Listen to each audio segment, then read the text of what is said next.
En el salón principal, donde los candelabros lanzaban cortes de luz sobre manteles blancos y copas que tintineaban como campanas en miniatura, una voz bajó como un filo. Nunca serás como nosotros. La frase cayó sobre la mesa como un guijarro sobre un cristal pulido. Elena sostuvo la bandeja con la mano derecha. El peso era el de los platos, pero su rostro llevaba el peso de otra cosa, la costumbre de aprender a no responder. Supo, de inmediato, que no era una frase arrojada al azar. Había intención en ese nunca.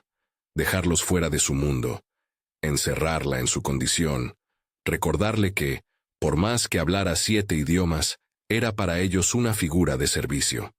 El que habló era Maximiliano Alderete, vestido con la seguridad de quien cree que el dinero convierte su voz en ley.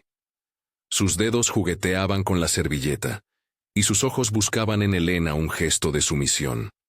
A su lado, su hijo Rodrigo sonreía esperando la caída lenta del orgullo ajeno. Las risas de fondo, la conversación de otros comensales disimulando su incomodidad, hacían del restaurante una escena de teatro donde los poderosos ejercían su pequeña ceremonia de humillación. Pero Elena escuchó algo más.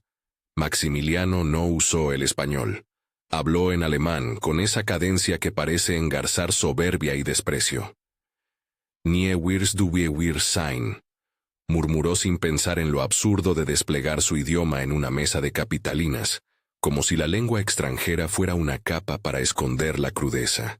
Elena, que había aprendido alemán mientras limpiaba casas, sirviendo a familias que parecían extrañas versiones de las mismas alturas sociales, entendió cada palabra.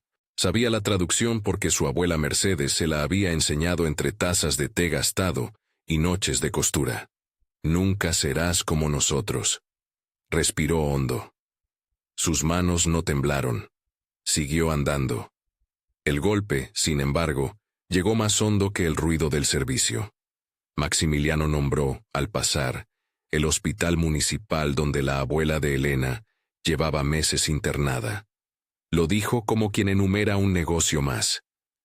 Ese lugar tiene que pasar por un proceso de modernización. Nosotros nos ocuparemos. Menos camas, más suites VIP, dijo modernización, y en la palabra venía la decisión de despedir personal, de recortar recursos, de convertir la atención pública en una mercancía. Dijo el nombre del hospital con la indiferencia de quien mide cifras y no vidas. La cocina olía a aceite y ajo, a vapor que asciende en columnas cómplices. El rumor del comedor no llegaba hasta los fogones. Allí, entre cazuelas y paños húmedos, Augusto Peralta, el chef que la protegía desde que Elena había llegado hace 3 años, clavó la mirada en ella cuando volvió. Le bastó un golpe de ojos, no había paciencia para rabia contenida. Elena dejó la bandeja sobre la mesa de paso, y con la voz que no quería romper el ritmo del servicio, pero que necesitaba romper el silencio, contó en voz baja lo del hospital. Augusto suspiró, esa mezcla de aire que sostiene el viento antes de que la tormenta empiece. Él sabe que eres capaz de entenderlo, dijo, como si las lenguas que Elena hablaba hubieran sido siempre una trampa a su favor. No lo dijo por casualidad. Elena pensó en los frascos de la mesilla donde la abuela guardaba los medicamentos, en las cuentas que se iban apilando como cartas que alguien nunca quiso leer. Pensó en la solemne dignidad con la que Mercedes había enseñado el alfabeto en francés, en alemán, en inglés. Las palabras te salvan cuando nadie más lo hace, le decía. Y la palabra que la salvó esa noche fue entendimiento. Supo que aquel comentario sobre el hospital no era un detalle cualquiera. Era una amenaza. Al volver a la mesa de los Alderete, el rostro pulcro de Sofía Miranda, la gerente del restaurante, le dijo algo con los labios apenas visibles. El patrón quiere hablar contigo después del servicio, en su despacho. La frase, cubierta por la educación corporativa, tenía un filo drogado de oportunidad y amenaza a la vez. Sofía miró a Elena como quien mira algo raro en una vitrina, con interés moral y cierta distancia calculada. En el despacho de Maximiliano, las paredes estaban decoradas con mapas financieros y cuadros con marcos que parecían bastidores de un teatro donde la obra siempre era su éxito. Maximiliano no perdió el tiempo en rodeos. Le habló de ofertas, de acuerdos simples, de pagar cualquier deuda que tuvieran, como si la dignidad fuese una factura con una cifra. Le ofreció un sobre grueso y una suma que, para cualquiera en su lugar, sonaría a libertad temporal. Le habló de un pequeño contrato, algunas rúbricas que sellarían su silencio. Es un gesto de cuidado, dijo, con ese vocabulario sin empatía que se disfraza de bondad. No queremos problemas. Elena sintió el sobre tirado en la mesa como un animal muerto. Inútil, ofensivo. No lo tocó. En cambio, recordó las manos arrugadas de Mercedes por la mañana, la manera en que la abuela había apretado su muñeca con una fuerza que decía más que cualquier palabra. No te vendas. Su negativa no fue un acto impulsivo. Fue una decisión tomada en los jirones de la noche y en la claridad de la deuda. No, dijo Elena sin dramatismo, con la firmeza que le corría en la sangre desde los días en que aprendió a defender su lugar. Afirmó que prefería afrontar las consecuencias. Maximiliano sonrió, esa sonrisa que no conoce empatía, y deslizó una advertencia por debajo de la gracia. Entonces abre tus ojos. Salió del despacho con la sensación de haber dejado algo vivo ahí. Al cruzar la cocina, Augusto le pasó un USB entre los dedos. Graba siempre, le murmuró. Lo que no se ve, se olvida.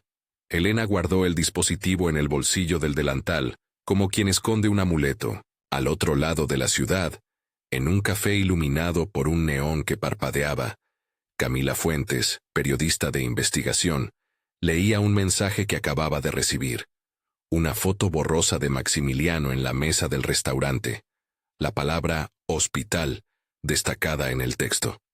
Camila tenía la costumbre de notar los hilos antes que los patrones. Un apellido repetido, una licitación mal hecha, una transferencia con nombre en clave. Supo con esa intuición que presiente temporales, que había una historia que alguien aún no estaba dispuesto a contar. Fue Augusto quien la contactó. Confió en él porque, además de chef, era guardián de secretos pequeños, cartas antiguas, recetas con dedicatorias, recuerdos que la cocina conserva como reliquias. Camila, necesito que escuches a Elena, escribió. Ella sabe, y además, su abuela tiene cosas en una caja vieja. Camila respondió con la profesionalidad de quien ha visto demasiadas mentiras maquilladas de verdad. Cuéntame dónde y cuándo. Elena volvió a casa cuando el reloj ya insinuaba la madrugada. La calle de su edificio olía a humedad y a pan recién hecho. Mercedes estaba sentada en la butaca, las manos cruzadas sobre la manta. Su respiración era una partitura irregular. Había días en que los medicamentos hacían su oficio discreto, y otros en que el dolor mostraba su lado rugoso. Elena se sentó a su lado con la regla que vienen heredadas. Nunca decir todo, nunca prometer lo que no se puede cumplir. Le besó la frente y le contó, sin dramatismo, sobre la oferta del patrón y sobre la mercancía de su orgullo. Mercedes la miró con esos ojos que habían vivido décadas de traducciones. Había visto el mundo en fragmentos, porque la vida la había llevado a coser identidades donde otras personas habían roto las suyas. Sacó una caja debajo la cama, una caja de cartón cubierta por años y por el polvo de las voces medidas. Dentro había fotografías, cartas amarillentas escritas con tinta que parecía haber envejecido junto con las memorias, y documentos en sobres sellados. Elena dejó todo sobre la mesa. En la primera carta, una caligrafía femenina en francés y una dirección antigua en París. En una escena siguiente, un billete de tren, una nota con un nombre que a Elena le resultó familiar por la mención en la voz de Maxi, Alderete. Había también un pasaporte con el nombre de Rosa, su madre, y un sello de entrada a Francia, que databa de años atrás.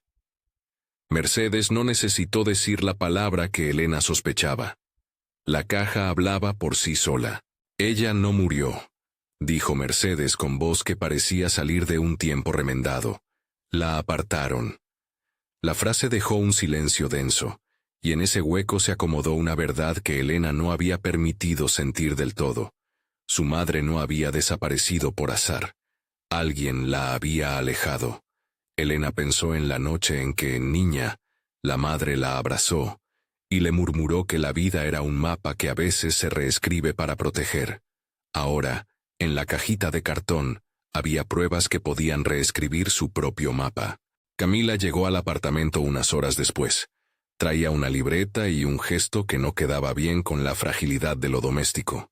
Tenía la mirada de alguien que sabe que las historias importantes requieren pruebas. Miró los documentos con cuidado, como quien examina un tejido para descubrir la urdimbre. «Esto es más que una coincidencia», dijo. «Si Maximiliano está involucrado con el hospital y si tu madre fue forzada a desaparecer, hay una línea clara entre el poder y el silencio». El plan emergió con naturalidad, no por diseño sino por lógica. Camila no prometió héroes sin nombre ni finales instantáneos. Prometió algo mejor para la situación: visibilidad. Si lo exponemos con pruebas, contratos, cartas, testigos, podemos empujar a que las autoridades investiguen. Y si hay presión pública, esto no quedará en un cajón. Camila habló de plazos, de confidencialidades, de contactos en la comisaría que respetaban protocolos. No dijo, garantizo, dijo, trabajemos en esto. Fue en ese momento, cuando trazaban la red mínima de seguridad, grabaciones, copias de documentos, declaración de testigos, que el teléfono de Elena vibró con un mensaje que cortó la conversación. Era una foto, un hangar, una pista de aterrizaje, la sombra alargada de un jet. Un mensaje corto. «Viene tu padre, llegará en jet privado». El remitente era un número desconocido, pero la letra del texto tenía rastros de alguien que sabía demasiado. Augusto. La idea de que su padre, del que apenas guardaba recuerdos, un hombre ausente cuya ausencia se había vuelto la trama silenciosa de la familia, iba a llegar en un avión como los que había visto en las películas, produjo en Elena una mezcla de alivio, sospecha y algo parecido a temor. No conocía su historia completa, solo fragmentos de una juventud que lo había llevado lejos, a un lugar donde las oportunidades se venden por horas. Pero la llegada de su presencia, representada por la imagen del jet, podría cambiar la ecuación. Si él tenía recursos, si venía a apoyar, las ruedas del poder tendrían que ajustarse. Decidieron en voz baja incorporar esa eventualidad al plan. Camila propuso no depender de la figura poderosa del padre como salvador. «No quiero que esto sea teatro», dijo. «Si viene, que sea porque quiere ayudar. Nosotros vamos con pruebas y con la policía. Si él aporta algo, perfecto, pero la evidencia debe sostener todo». Era la regla de oro. No poner la esperanza en personas que podrían abandonar de nuevo, sino en hechos. Augusto asintió. Mercedes, desde la butaca, apenas sonrió con esa mezcla de sabiduría que solo dan los años. A veces los vuelos traen lo que las manos dejaron ir. La siguiente semana fue un crescendo de recolección. Grabaciones de conversaciones, fotos de facturas, copias de la documentación antigua. Elena, cada noche, se sentaba a transcribir palabras que escuchaba mientras el restaurante dormía. Usaba el USB que Augusto le había dado, y grababa conversaciones en las que Maximiliano se enredaba en cifras y planes. Hablaba de optimización y de redistribución de recursos. Hablaba de cabinas privadas, como si la salud pública fuera una inversión más. Elena sabía que el lenguaje de los poderosos disfrazaba decisiones crueles con palabras bonitas. Ella quería que esas palabras, una vez traducidas al público, sonaran tan austeras como la realidad que implicaban. En uno de esos archivos, Maximiliano se permitió un micromomento de impunidad. Habló en alemán delante de su socio, como se habla a puertas cerradas para que los demás no entiendan. Elena, sin embargo, entendía. Grabó la frase y la guardó con todo lo demás. La guardó como quien aprieta una llave en la mano, para no perder la posibilidad de abrir una puerta. La noticia del jet cruzó la ciudad como una inquietud. Alguien vio la ruta de vuelo. Otro oyó una llamada telefónica interceptada. Una nota extraña en la agencia que alquilaba hangares. La pista de aterrizaje donde se esperaba el aparato no era un helipuerto clandestino. Pertenecía a un pequeño aeródromo privado, el tipo de lugar donde los aviones van a detener sus viajes con la indiferencia que da el dinero. La llegada, si se confirmaba, pondría a la familia Alderete frente a la posibilidad de un escándalo más grande del que ellos podían gestionar con sonrisas y sobres. Y, por otro lado, significaba para Elena que la sombra de su padre se materializaba con motor y velocidad. En las noches, cuando el edificio quedaba seco de voces y solo se oían pasos de vecinos que regresaban a sus rutinas, Elena revisaba una fotografía. Una mujer joven en París con la cara de su madre y un nombre que no coincidía con el suyo. A veces se ponía de pie y miraba por la ventana. La ciudad brillaba en mosaicos, y en cada ventana había historias que habían sido prometidas y luego olvidadas. Ella no quería que la suya se olvidara. Llegó el sábado. Era la noche en la que Maximiliano había decidido celebrar un contrato menor con aliados y promotores. El restaurante estaba lleno, y los comensales tomaban el brillo del lugar como si perteneciera a su propia identidad. Elena se movía como una sombra que conoce cada paso. Atendía, recogía, observaba. A las 10, a la altura de la mesa donde Maximiliano reía un poco más fuerte que la comensalidad exigía, su teléfono sonó con un audio. Era Camila. La manifestación que habían pagado para desviar la atención del final del mes había sido abortada. Algunos funcionarios claves estaban siendo sustituidos, presumiblemente en favor de la empresa de Alderete. Elena sintió que la ciudad cerraba un círculo que podía aplastarlos. Fue entonces que, en la cocina, con el ruido de metal y la sudorosa brasa de la noche, uno de los guardias del restaurante apareció con una hoja en la mano. «El patrón no está contento», dijo el guardia. «Quiere verte en su despacho». Elena pasó por delante de las ollas, su delantal aún manchado de salsa, y pensó en no volver. Pero la decisión ya estaba tomada. Si lo que quería era intimidarla, ella no iba a entregarse. Si lo que quería era comprarla, ya había dicho que no. El despacho estuvo más tenso que en la primera ocasión. Maximiliano cruzó las piernas y abrió la ventana para dejar entrar el aire nocturno. Su voz era suave, pero había un filo. «Hay cosas que se arreglan fuera de la prensa», dijo, dejándola en la tensión de lo que no se dice. Elena lo miró, y en su mirada había la autoridad de quien no tiene nada que perder porque ya lo ha perdido todo, el tiempo para plegarse. «No me interesa tu dinero», respondió ella. «Me interesa que mi abuela tenga lo que necesita, y que las personas del hospital sigan atendiendo. Y si tus proyectos los van a dejar sin atención, lo voy a denunciar». Ese fue el punto en que la conversación dejó de ser diplomática. Maximiliano se inclinó hacia ella, como si quisiera reducir la distancia para que la sensación de amenaza fuera más inmediata. «¿Vas a arriesgarlo todo por una anciana que probablemente no recuerde tu nombre?», preguntó, con esa crueldad que intenta hacer parecer lógico lo que es, sencillamente, brutal. Elena recordó las historias de Mercedes, la manera en que su abuela recordaba cada canción que había aprendido en Ypres o en Lyon. Recordó sus manos, y supo, con una claridad lacerante, que la identidad no se mide por el recuerdo de los otros. Cuando salió del despacho, la noche parecía más fría. Afuera, la ciudad seguía con su respiración habitual, sin preguntarse por los pequeños dramas que la sostenían. Elena fue a la cocina y se encontró con Augusto. Él puso una mano en su hombro con la ternura de quien conoce a alguien desde su peor versión y su mejor posibilidad.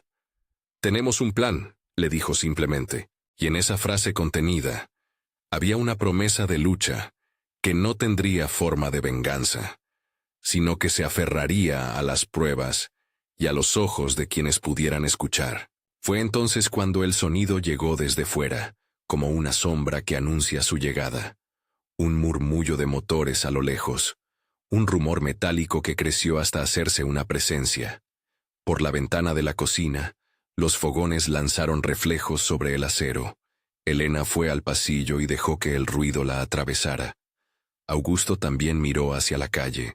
No hubo letreros, no hubo aplausos, solo la expectación de algo que iba a aterrizar en la línea de horizonte de la ciudad y alterar el equilibrio de fuerzas. El mensaje que había recibido días atrás sobre el jet volvió a su mente.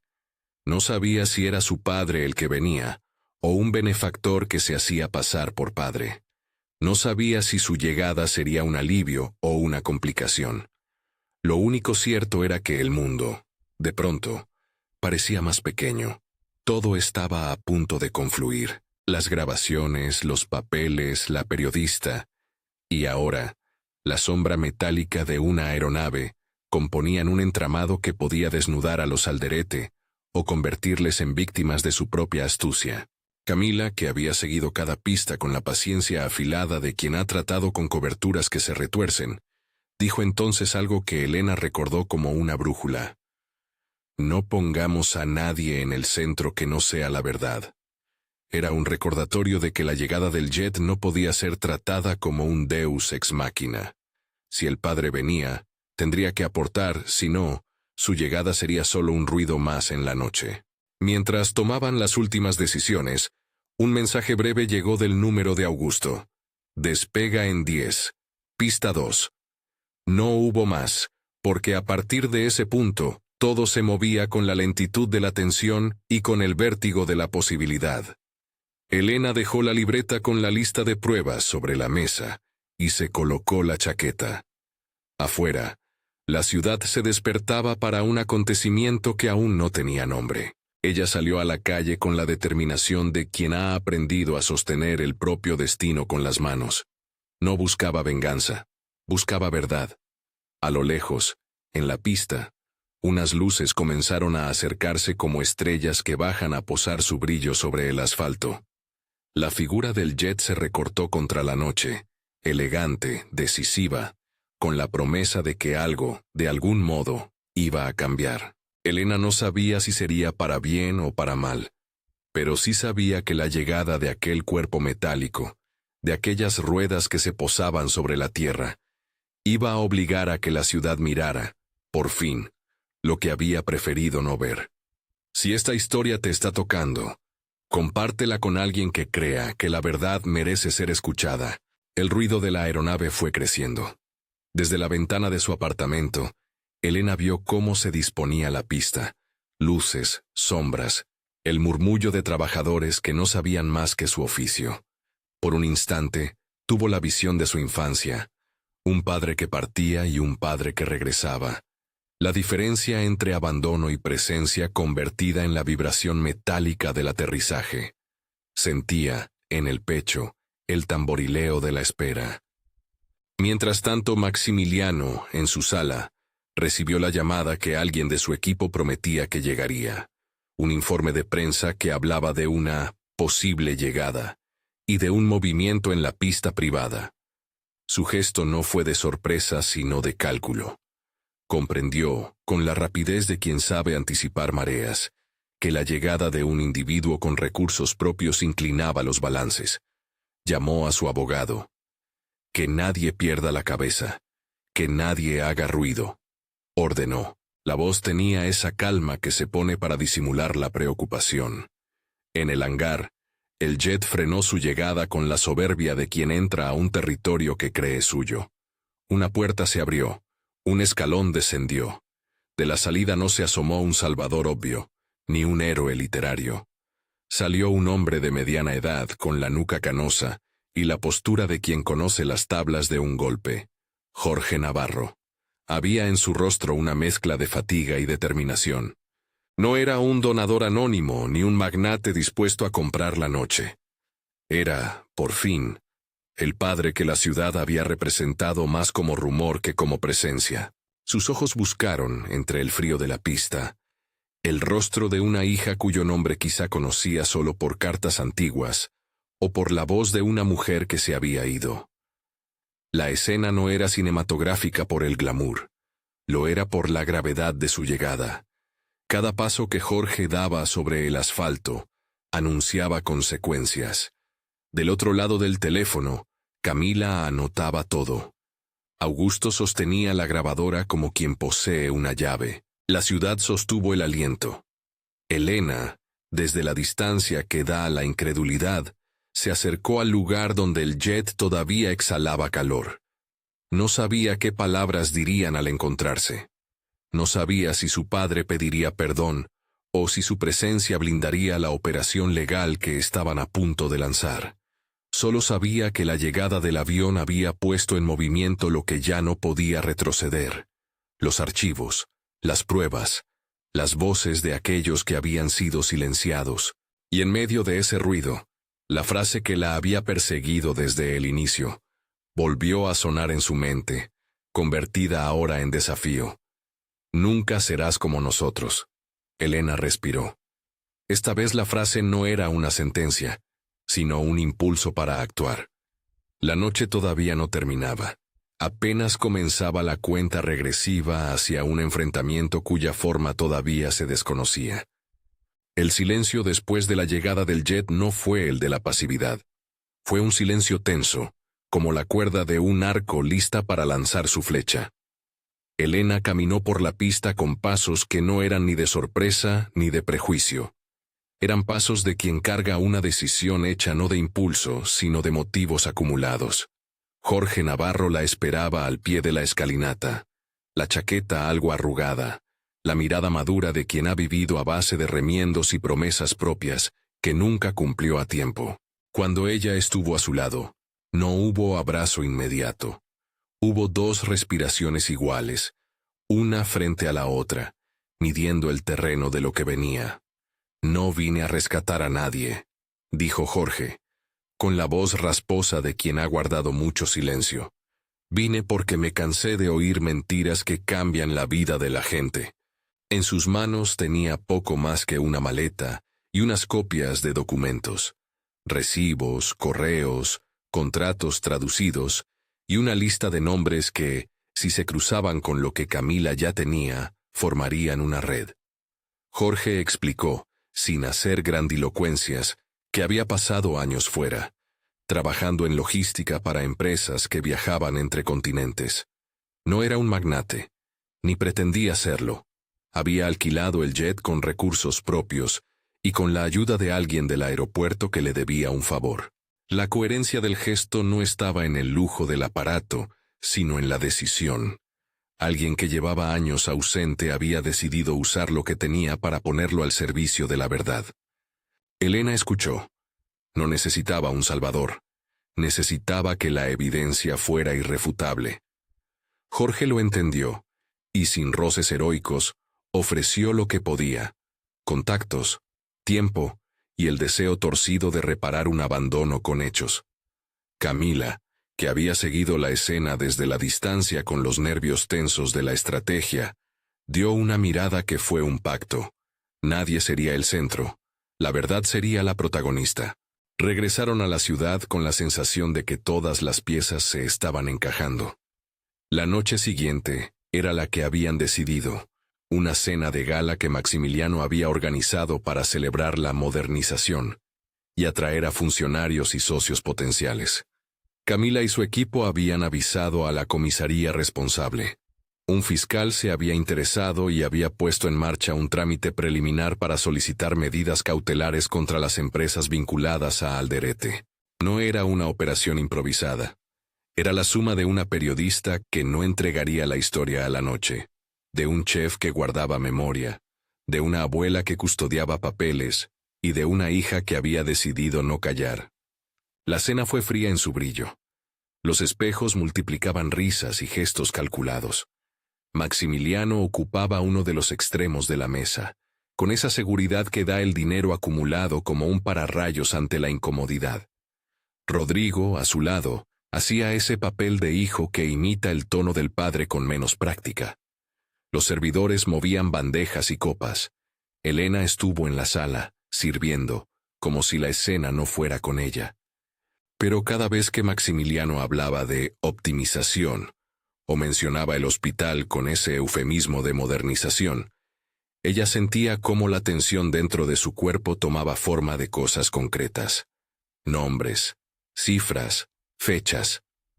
Camila, entre los comensales, tomó apuntes con la calma de quien sabe que la paciencia es la herramienta más peligrosa del investigador. El plan era sencillo en su oscuridad: lograr que Maximiliano hablara con total libertad, en un espacio donde la protección de la intimidad le daba confianza, y al mismo tiempo, capturar esas palabras con dispositivos y testigos que hicieran las declaraciones irrefutables. Había además una segunda capa: presentar, esa misma noche, los documentos en poder de Mercedes que demostraban vínculos entre los Alderete y constructoras offshore que estaban a punto de apropiarse de parte del presupuesto del hospital. En la cocina, la tensión se sentía en el calor. Elena fue a la salida del servicio y por una grieta en la puerta, escuchó una conversación en la que Maximiliano, sin reparar en la presencia de los demás, se dejó llevar por su desparpajo. Con ese plan podemos reasignar recursos. Menos camas generales, más suites. Lo demás la gente lo entiende si sabes venderlo. En el audio grabado, la palabra reasignar sonó como una sentencia.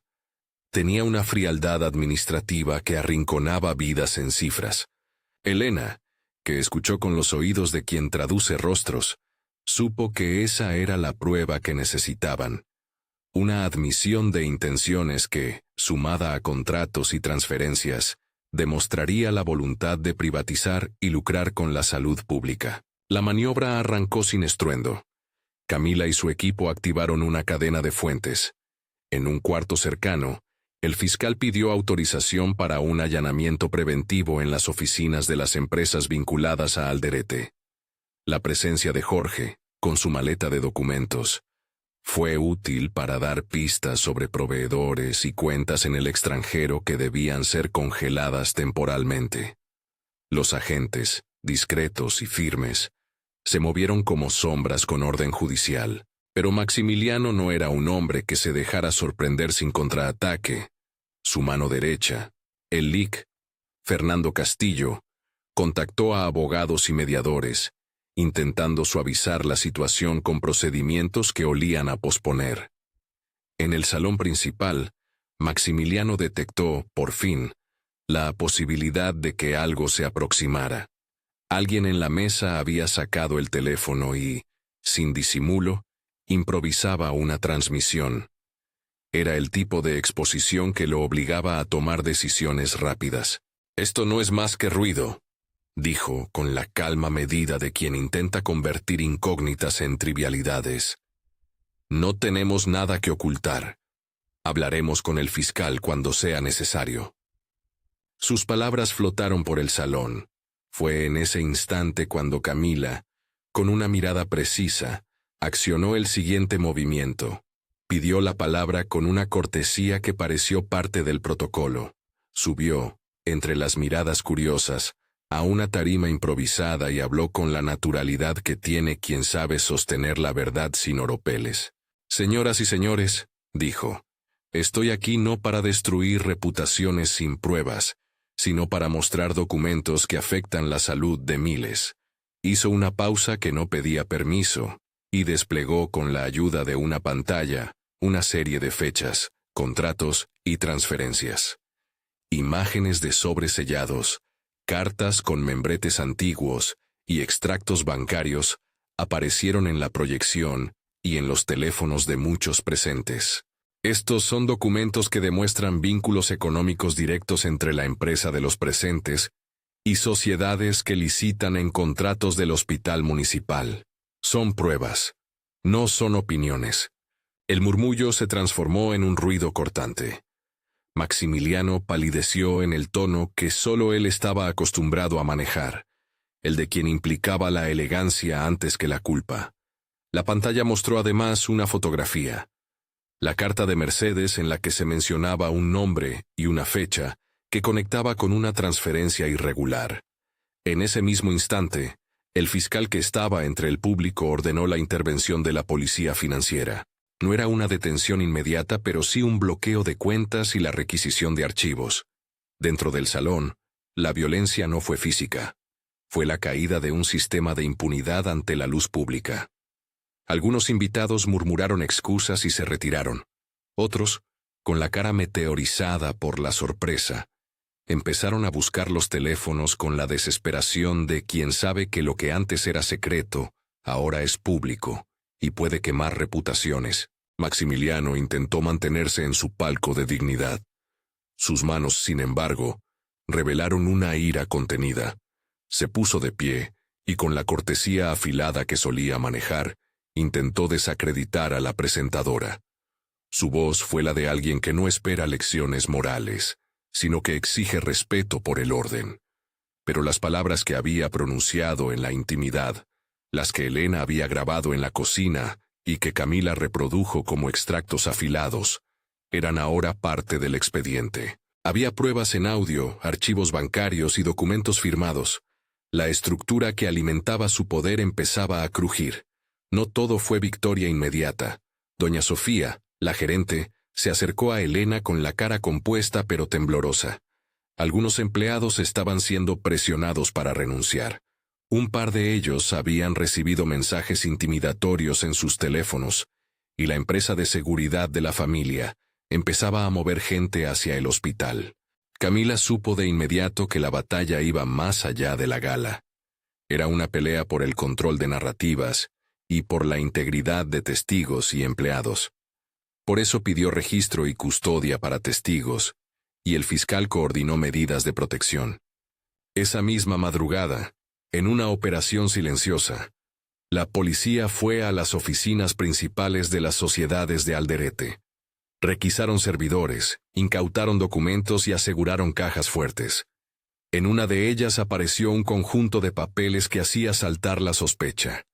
Contratos con empresas en paraísos fiscales, facturas infladas y correspondencia con nombres que aparecían en la caja de Mercedes. En esa correspondencia, una firma repetida vinculaba a un viejo apellido de la familia Alderete, con un proyecto que, de concretarse, habría vaciado una parte importante del presupuesto hospitalario hacia cuentas privadas.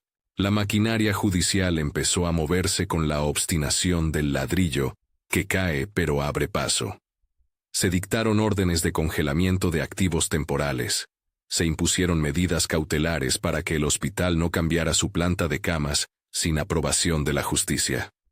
No era una promesa de solución inmediata, pero sí un freno a la maquinaria de Maximiliano. Su rostro, ahora blanqueado por la preocupación, ya no era la máscara segura de antes. Mientras tanto, Elena se encontró con una rendija de tiempo para seguir con su plan personal: viajar a París. Los documentos recuperados en la caja de Mercedes no solo apuntaban a la apropiación del hospital, contenían también una dirección, un nombre y fechas que confirmaban que Rosa, su madre, había salido del país con documentos falsos. La idea de que aquel viaje fuera posible se había ido tejiendo con paciencia. Jorge no solo había traído papeles, también había hablado con un viejo conocido suyo que trabajaba en el aeropuerto de Orly, y que, discretamente, facilitó información. Camila ofreció su ayuda para costear el pasaje y para acompañar el viaje como testigo periodística, y Augusto, con la ternura que siempre guardaba, trató de convencer a Mercedes de que esta era la oportunidad de cerrar el círculo. Elena no partió por impulso. Lo hizo con la prudencia que le había enseñado Mercedes: pasos conscientes, copias de documentos, números de abogados y la certeza de que iba a enfrentar no solo el reencuentro con su pasado, sino también la posibilidad de que aquello no fuera lo que esperaba. El viaje de ida en avión tuvo un sabor a vértigo. La ciudad de París en primavera, con calles que olían a pan y a lluvia, le ofreció una calma extraña después de la tormenta mediática en casa. En París, con la ayuda de pistas traducidas y de un pequeño archivo fotográfico, Elena y Camila encontraron la dirección donde Rosa había vivido durante años bajo otro nombre. La puerta se abrió, y al otro lado, apareció una mujer con el pelo recogido y los ojos que Elena reconoció al instante. El mismo iris que había visto en Mercedes cuando miraba las fotos antiguas. Rosa estaba más vieja que en las imágenes que Elena conservaba en la memoria, pero su rostro no había perdido la estructura que la hacía reconocible. El encuentro fue contenido y a la vez una explosión. Rosa se derrumbó en lágrimas cuando la abrazó. Elena, que había imaginado 1000 discursos, dejó que el cuerpo llenara lo que la palabra no podía. Entre sollozos, Rosa explicó su ausencia con la claridad de quien necesita contar lo que cayó para proteger. Me sacaron de la vida de ustedes por miedo. Me dijeron que era lo mejor, pero no fue lo mejor. Fue lo que nos separó. Contó de amenazas veladas, de nombres que se cruzaban con poder y con miedo. Dijo que, después de ser forzada a irse, vivió años con la esperanza de que una llamada cualquiera les diría que todo había sido una exageración, pero la llamada nunca llegó, no porque no quisiera volver, sino porque la sombra del poder hizo que cualquier intento de contacto fuera peligroso para todos. Rosa no había sido heroína ni villana. Había sido una mujer en un sistema que la empujó a elegir entre el silencio y la supervivencia. Siempre te busqué, dijo con la voz partida, pero supe que si regresaba sin pruebas, solo traería más peligro. Guardé lo que pude. Esperé. Elena la miró, con una mezcla de enojo y compasión. Quiso reprochar y, al mismo tiempo, entendió la fractura que se hacía con el tiempo y el miedo. Eran dos mujeres que habían sido formadas por la misma mano, la de Mercedes, que enseñó idiomas y resistencias, y la de una vida que ahora pedía reparación. El encuentro no resolvió de inmediato las heridas, pero empezó a coser los bordes con la ternura de las confesiones y la promesa de una verdad que por fin se elevaba. Mientras tanto, en la ciudad que Elena había dejado, las repercusiones de la exposición mediática y de las medidas judiciales tuvieron efecto en cadena. Un par de funcionarios que habían sido señalados en los documentos fueron separados de sus cargos temporariamente. La fiscalía abrió una investigación a fondo. No fue algo instantáneo ni perfecto. Los resquicios de un sistema que protege a los suyos tardan en caer.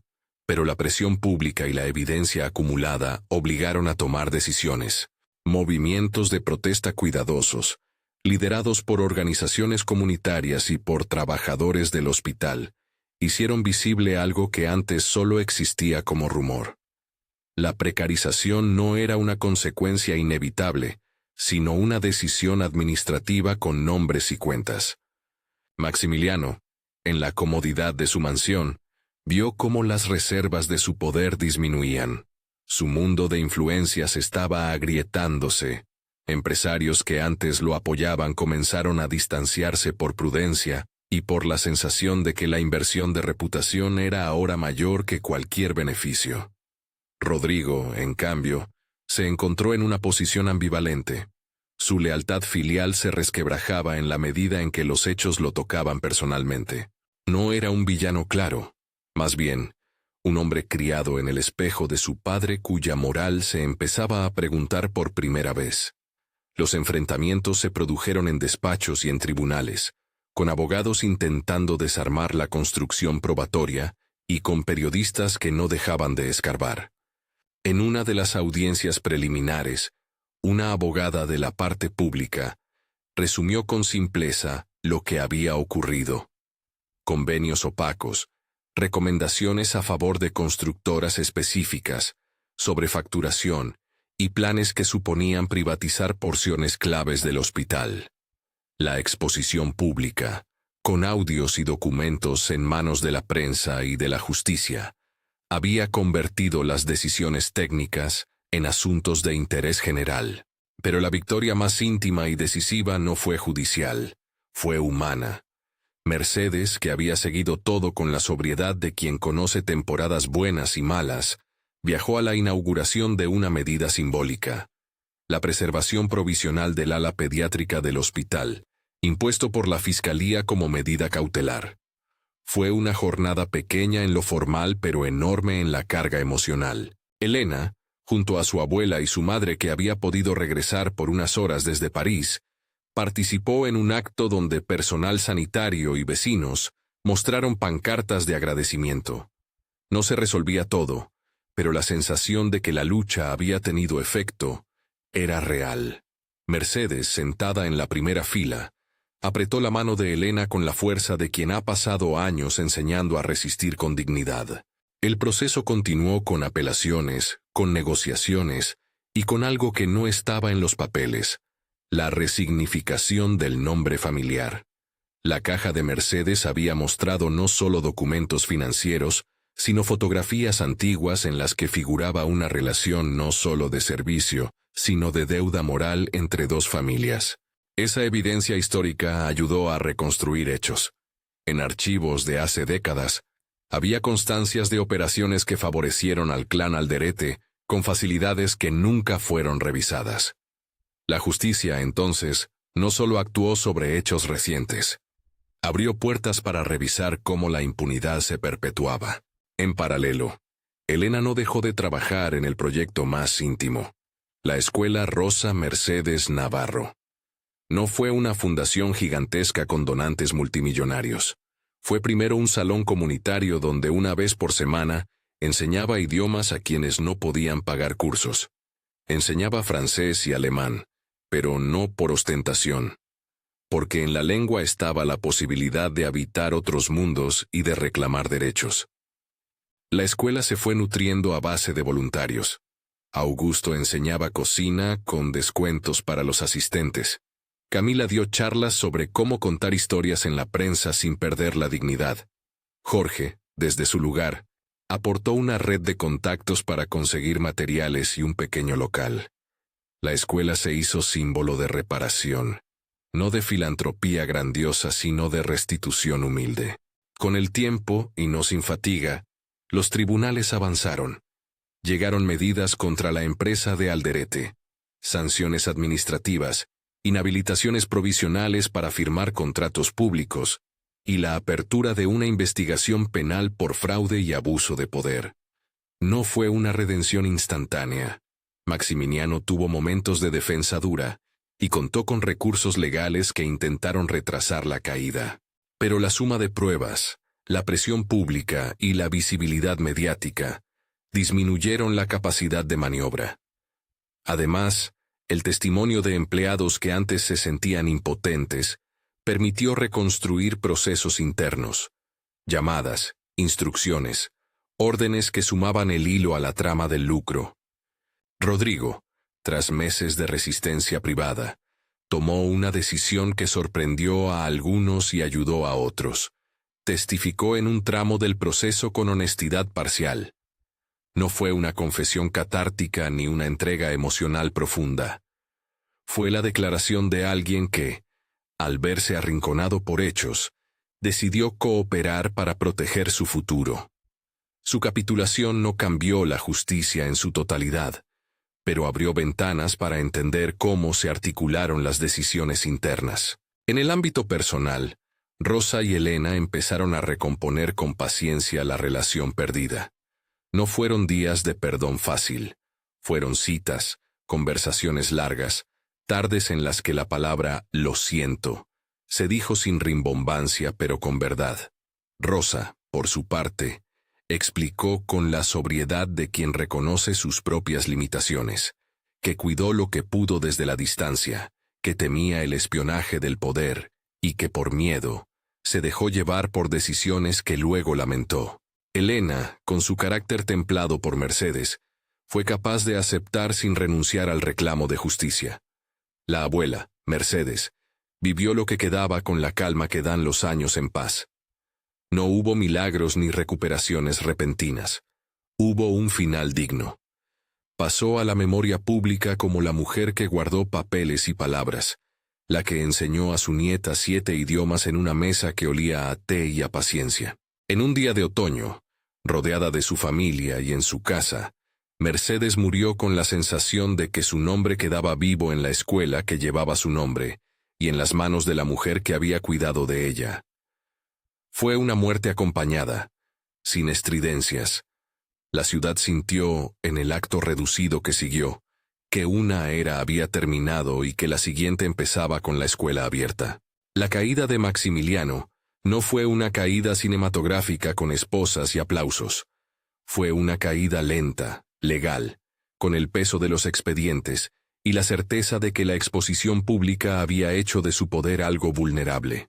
Tuvo audiencias, sanciones y la pérdida de contratos y alianzas. Su influencia disminuyó y la ciudad, aunque no sin resistencias, recuperó espacios que antes eran manejados por intereses privados. En el acto final de la historia pública, la Escuela Rosa Mercedes Navarro se inauguró oficialmente en un salón humilde que una red vecinal donó. No hubo alfombra roja ni discursos grandilocuentes. Hubo mesas con cadencias de varios idiomas, niños que aprendían a decir gracias en francés, y adultos que practicaban alemán para entrevistas de trabajo. Elena tomó la palabra no como protagonista, sino como portavoz de una comunidad. Contó brevemente la historia que la trajo hasta ahí, los papeles de su abuela, la investigación de Camila, el apoyo de Jorge y Augusto, la lucha dentro del hospital. No buscó aplausos sino una promesa, la de convertir lo que había sido marginación en, por lo menos, una oportunidad. Las palabras nos salvaron, dijo, no porque sean mágicas, sino porque son prueba, puente y memoria. La escuela se convirtió en algo más que clases. Fue un lugar de reconstrucción comunitaria, de asesoría para trámites, de conversatorios sobre derechos. No compró la impunidad, no borró heridas, pero ofreció herramientas. En los años que siguieron, alumnos que pasaron por sus aulas consiguieron trabajos y oportunidades que antes les estaban vedadas. La reparación tomó formas pequeñas y reales. Un certificado obtenido, una entrevista de trabajo superada, una enfermera del hospital que pudo estudiar una especialización gracias a una beca gestionada por la escuela. Elena, años después, recordaba la frase que la había lanzado a la desconfianza al principio. Nunca serás como nosotros. Ya no la escuchaba como un insulto. La usaba como una chispa que había encendido el motor de su acción. La frase quedaba ahora como recuerdo de lo que le habían dicho, pero con el poder transformador de quien toma el agravio para construir una respuesta civilizada. En una ocasión, durante un taller en la escuela, la repitió frente a sus alumnos con una sonrisa.